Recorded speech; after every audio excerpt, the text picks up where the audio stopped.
5 di seluruh Nusantara. Bagaimana kabar kalian hari ini? Semoga sehat selalu ya. Hari ini, aku dan Doni bersama teman-temannya akan membuat proyek kreatif tentang mainan alat transportasi dari bahan alam. Ayo, kalian sudah menyiapkan bahan-bahan untuk membuat proyek kreatif minggu ini belum? Sebelum kita memulai pembelajaran hari ini, jangan lupa untuk selalu berdoa ya, agar ilmu yang didapatkan bisa berguna.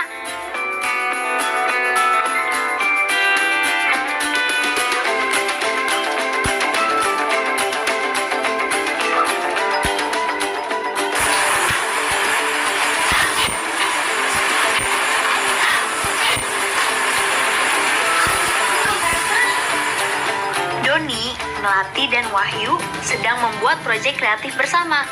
Teman-teman kelas 5 pasti juga memiliki proyek kreatif yang sudah mulai dikerjakan sejak awal minggu kan? Apakah kalian sudah menggambar sketsa dan mencatat daftar bahan dan alat yang dibutuhkan? Bagaimana persiapan kalian? Kalian bisa melihat tabel dan sketsa berikut apabila kalian mengalami kesulitan dalam mempersiapkannya. Jangan lupa juga untuk menuliskan rencana kalian agar tidak lupa langkah-langkah yang harus dilakukan. Kalian bisa mencontoh tabel berikut. Oh iya, kalian bisa meminta bantuan orang tua dan wali kalian di rumah apabila kalian mengalami kesulitan. Nahkoda Pantai Barat ditulis oleh Ivan Adila, diilustrasi oleh Mita Indriani, diterbitkan oleh Kemendikbud 2018. Pariaman pada akhir abad ke-19 adalah bandar perdagangan yang ramai. Kapal dagang dari berbagai negeri berlabuh di pantainya. Ada kapal dari Aceh, Sibolga, Bugis, Pulau Penang, hingga India, Cina, bahkan Eropa. Kapal-kapal dagang itu membawa aneka barang untuk diperdagangkan ke berbagai daerah di Minangkabau, sejak dari ikan kering, garam, papan, tekstil, keramik, hingga perhiasan. Pulangnya, kapal asing itu memuat kopi, lada, emas, dan barang hasil hutan untuk dibawa ke negeri mereka. Karena setiap hari berjualan dekat pantai, Saleh sudah biasa melihat kapal-kapal besar bersandar di pelabuhan. Kadangkala, ia berjalan ke pantai untuk menyaksikan berbagai barang yang diturunkan dari kapal. Setelah melihat barang beraneka jenis itu, Saleh bertanya dalam hatinya, "Dari negeri manakah semua barang itu dibawa? Seperti apakah negeri asing tempat barang-barang itu? Berapa lama kapal itu berlayar dari negeri asalnya? Aku ingin berlayar, akan tetapi bagaimana caranya?" tak mudah menjadi awak kapal dagang. Ia harus kuat dan mengerti tentang cuaca dan angin. Tiap kapal dipimpin oleh nahkoda. Seorang nahkoda harus pintar berdagang, juga harus bisa baca tulis dan berhitung. Nahkodalah yang menentukan harga barang yang dibawa, juga barang yang akan dibeli dari pelabuhan lain. Semua jual beli itu harus dicatat. Bukankah Saleh bisa tulis, baca, dan berhitung? Ia juga mempunyai pengalaman berjualan ikan kering. Akan tetapi, kemana ia akan berlayar? Tanpa diduga, kesempatan itu datang ketika Saleh sedang memandang laut lepas di pantai sore hari. Lewat kakak tirinya bernama Saat, tuanku Mangguang Randa. Apa pekerjaan kau kini? Kulihat kau indak menghela pukat lagi. Saya sekarang berjualan ikan kering, Kak. Sejak berhenti menjadi anak pukat. Aduh kau untungnya. Ya, berjualan kecil-kecilan. Untungnya hanya sekedarnya. Begini, berhentilah menjual ikan kering itu. Ada kapal kosong di tempat Bapak Banbaru Mudo. Kau bawa kapal itu berlayar ke Sibolga. Baik, Kak. Nah, bagus begitu. Berjualan ikan kering ini berapa lo untungnya? Akal pun tidak bertambah dengan berjualan keliling kampung. Saleh mengangguk dengan bersemangat. Keduanya bersepakat untuk mengunjungi rumah Bandaro Mudo malam itu juga. Pada pertemuan malam harinya, saat memperkenalkan Saleh kepada Bandaro Mudo, pedagang dan pemilik kapal. Bandaro Mudo kemudian memberitahukan bahwa barang yang akan dimuat ke atas kapal adalah beras sebanyak 150 pikul. Juga ditunjukkannya barang apa yang akan dibeli dan dibawa dari Sibolga. Paling penting, Saleh diberitahu siapa yang harus ditemui di Sibolga, serta aturan berdagang di sana. Sementara itu, saat mencatatkan berbagai kebutuhan untuk berlayar. Yang paling penting, tentu saja, jurumudi dan awak kapal. Besok pagi, kau lihatlah kapal itu di pantai. Setelah itu, cari jurumudi dan awak kapal ada 2 orang. Nah, jika sudah ada jurumudi dan awak kapal, kembali ke sini dan ambil uang untuk membeli beras. Hampir saja Saleh tak bisa tidur malam itu. Hatinya girang karena akan berlayar. Di sisi lain, ia juga gelisah karena akan membawa banyak barang. Bagaimana kalau dirampok orang? Atau uangnya tercecer? Atau kapal terbalik dan semua barang lenyap di laut? Kalau rugi bagaimana? Apakah saya akan dimarahi meskipun sudah jauh berlayar? Beragam pertanyaan berkeliaran di pikiran Saleh. Menjelang subuh, barulah akhirnya ia tertidur. Pagi harinya, setelah sarapan, Saleh segera menuju pantai untuk melihat kapal milik Bandaro Mudo. Setelah diperiksanya kapal itu, ia segera menuju sebuah warung tempat biasa berkumpul anak kapal. Menjelang siang, awak kapal dan jurumudi berhasil didapatkan. Saleh segera menuju rumah Bandaro Mudo untuk mengambil uang. Setelah makan siang, ia segera ke toko beras. Sore harinya, beras dimuat ke kapal. Selain beras, juga dimuat gula tebu. Menjelang malam, semua persiapan untuk berlayar telah selesai dilakukan. Ternyata tak sesulit yang dibayangkan. Malam itu, dia tidur dengan nyenyak. Dalam tidur, ia bermimpi indah tentang pelayaran pertama yang akan dilakukan esok pagi.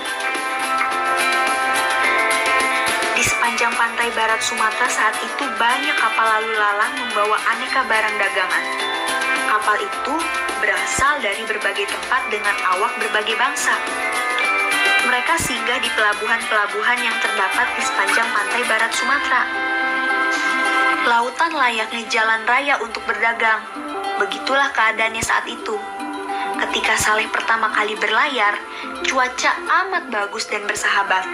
Tak ada badai atau hujan deras. Setelah berlayar selama 2 hari, ia sampai di Air Bangis. Pelabuhan Air Bangis terletak menjelang pelabuhan Sibolga yang menjadi tujuannya. Di pelabuhan Air Bangis, perahu Saleh berhenti sebentar. Jangkar dibuang dan perahu merapat. Saleh bersama 2 orang awak kapal turun ke darat untuk melihat-lihat. Ketika berada di darat, mereka diberitahu bahwa harga beras dan gula tebu sedang mahal. Maka Saleh mencari sebuah toko grosir yang agak besar untuk memastikan kabar itu. Setelah memastikan bahwa harga beras dan gula tebu memang mahal, Saleh memutuskan untuk menjual barang-barang yang dibawanya di pelabuhan Air Bangis. Di tempat itu, Saleh membeli sagu dan rotan. Itulah muatan untuk mereka bawa pulang. 2 hari kemudian, kapal Saleh berlayar kembali menuju Pariaman. 2 hari berlayar, Saleh sampai di Pariaman. Ia segera melapor ke Bandaro Mudo. Pak Bandaro, kami tak jadi ke Sibolga, hanya sampai ke Air Bangis. Mengapa? Apa cuaca buruk? Atau ada halangan lain? Bukan karena ada jembatan, Pak, tetapi karena di Air Bangis harga beras dan gula sedang bagus. Jadi, kami jual saja barang itu di sana. Oh, baguslah kalau begitu. Dari Air Bangis, barang apa aja yang dibawa? Kami membeli sagu dan rotan. Kalau begitu, langsung saja jual kedua barang itu ya. Saleh pun menuju pasar. Baik sekali nasib Saleh kali ini. Ternyata, sagu dan rotan sedang sulit di Pariaman saat itu. Jadi, kedua barang itu laku dengan cepat. Harganya pun cukup mahal, sehingga Saleh mendapatkan laba yang lumayan banyak pada pelayaran pertama itu. Malam harinya, Saleh melapor hasil yang didapatnya kepada Bandaromudo. Bandaromudo mengamati catatan modal, ongkos, dan penjualan barang yang ditulis Saleh. Pedagang itu kemudian mengambil sejumlah uang ongkos kapal. Sisanya ia berikan kepada Saleh untuk modal pelayaran berikutnya. Sejak saat itu, Saleh menekuni pekerjaan sebagai nahkoda kapal dagang. Berbagai jenis kapal pernah ia pimpin, mulai kapal yang kecil hingga yang besar.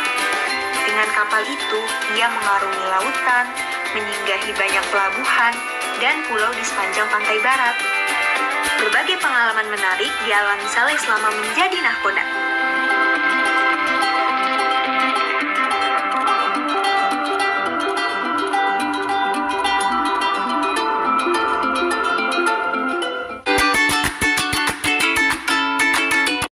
Seperti biasa, sekarang saatnya kalian untuk melengkapi garis bilangan yang ada di layar. Di manakah letak bilangan-bilangan berikut pada garis bilangan di atas? Bilangan 1/3, bilangan 1/4, bilangan 1 2/3, bilangan 1 3/4.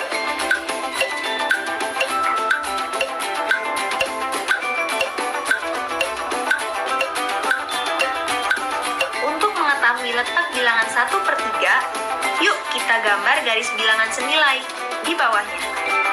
Gambar garis bilangan pecahan per 3. Titik 0 senilai dengan 0/3. Titik 1 senilai dengan 3/3. Titik 2 senilai dengan 6/3. Di antara bilangan 0 dan 1 terbagi 3 adalah titik 1/3 dan 2/3.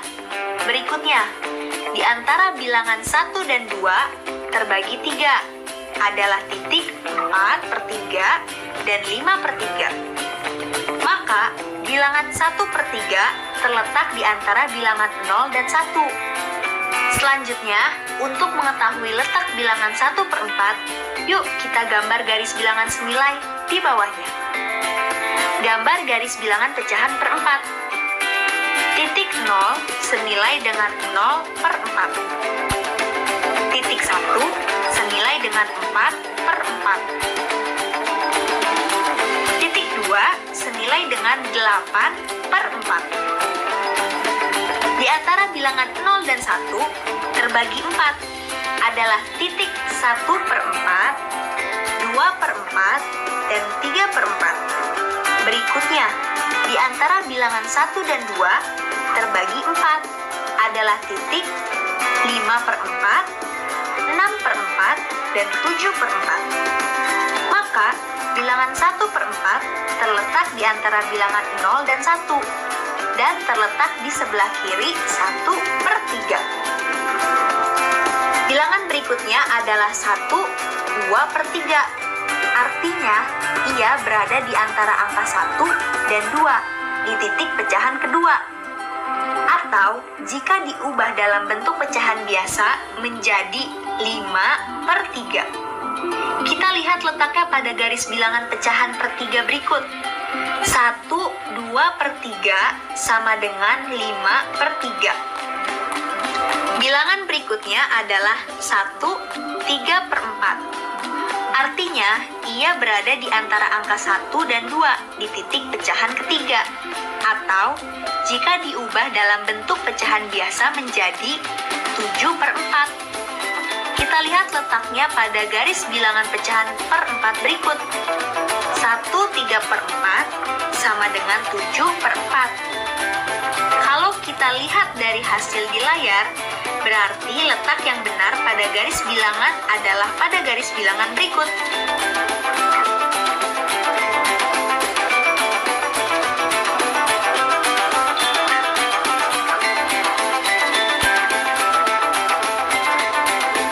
Suatu hari, Abi Satya ikut ayah mengisi bensin di SPBU. Mau diisi Pertamax atau Pertalite? Pertalite saja, Pak. Yang penuh ya. Apa bedanya Pertalite dan Pertamax ya? Mengapa ayah memilih Pertalite? kamu harus tahu, Abi, di Indonesia ada banyak jenis bahan bakar minyak. Untuk sepeda motor contohnya. Umumnya yang populer adalah premium, pertalite, dan pertamax. Salah satu perbedaan di antara ketiganya adalah bilangan oktan yang berbeda-beda dari masing-masing bahan bakar tersebut. Ya, itu tadi percakapan Abi dan ayahnya tentang bilangan oktan pada bahan bakar kendaraan bermotor. Di Indonesia, bilangan oktan disebut juga dengan Research Octane Number atau RON. RON merupakan perbandingan antara kandungan oktana dan heptana pada bensin. Makin tinggi kandungan oktana, makin bagus kualitas bensin. Premium memiliki RON 88, artinya 88% kandungan adalah oktana dan 12% sisanya adalah heptana. Seandainya kandungan oktana dan heptana pada premium bisa dipisahkan dan dibagi ke dalam 100 wadah, maka oktana akan menempati 88 bagian, sedangkan 12 bagian ditempati oleh heptana. Pertalite memiliki RON 90, artinya 90% kandungannya adalah oktana dan 10% sisanya adalah heptana.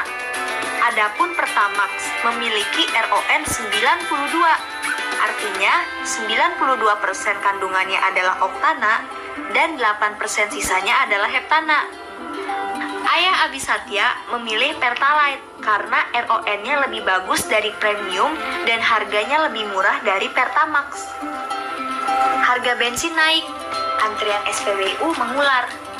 Tahukah kalian, harga bahan bakar minyak di Indonesia sudah ditentukan oleh pemerintah, termasuk harga premium. Harga naik dan turunnya disesuaikan dengan harga minyak dunia. Berikut adalah grafik perubahan harga premium dari Oktober 2014 hingga Juni 2016. Kamu bisa menghitung persentase kenaikan atau penurunannya berdasarkan grafik tersebut. Ayo kita coba hitung bersama. Perhatikan periode Oktober 2014 sampai November 2014. Terjadi kenaikan di sini. Harga premium semula Rp6.500, naik menjadi Rp8.500. Kita hitung berapa persentase kenaikannya. Kita tahu, besar kenaikannya adalah 8.500 dikurangi 6.500 sama dengan 2.000. Rumus persentase kenaikan sama dengan kenaikan atau penurunan dibagi harga awal dikali 100%. Sekarang kita masukkan angkanya ke rumus. Persentase kenaikan sama dengan kenaikan harga, yaitu 2.000 per harga awal yaitu 6.500 dikalikan 100%. Pada bilangan pecahan, pembilang dan penyebut sama-sama dibagi 500, sehingga didapatkan 4/13 dikali 100% sama dengan 400/13%. Nah, sekarang kita bagi 400 dengan 13 dengan cara pembagian bersusun. Sehingga hasilnya ialah 30,769 atau dibulatkan menjadi 30,77%. Jadi, kenaikan BBM pada November 2014 sebesar 30,77%.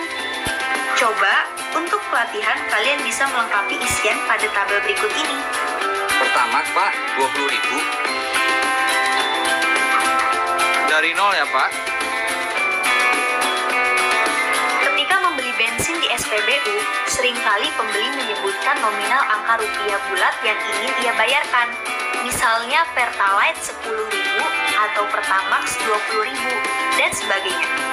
Kemudian, petugas akan langsung menekan angka 20.000 pada mesin dan menarik nozzle untuk memulai pengisian.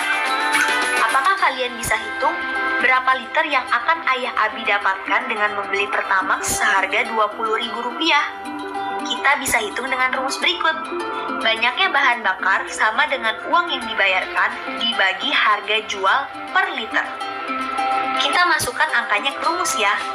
Banyaknya Pertamax sama dengan uang yang dibayarkan yaitu 20.000 dibagi harga jual Pertamax per liter, yaitu 9.000.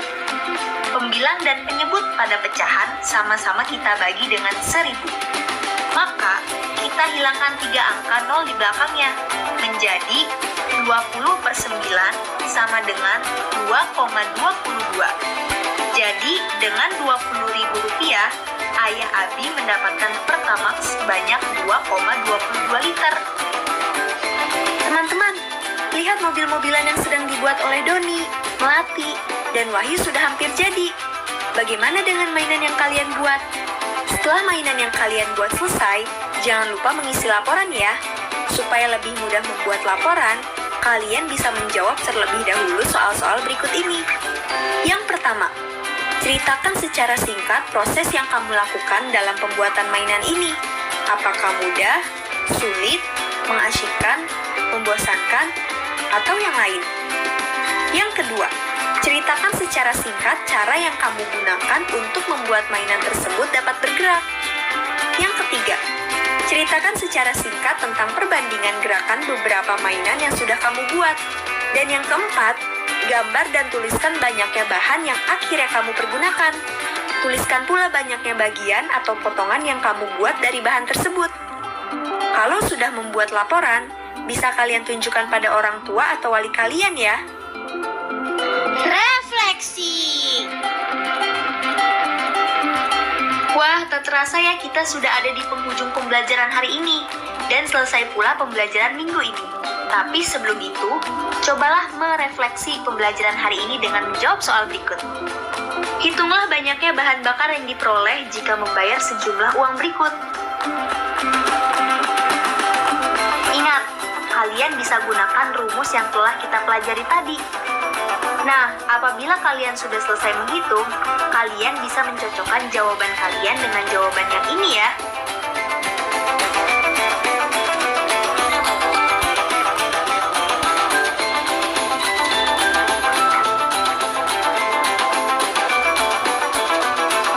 Nah, pembelajaran hari ini sudah selesai nih teman-teman.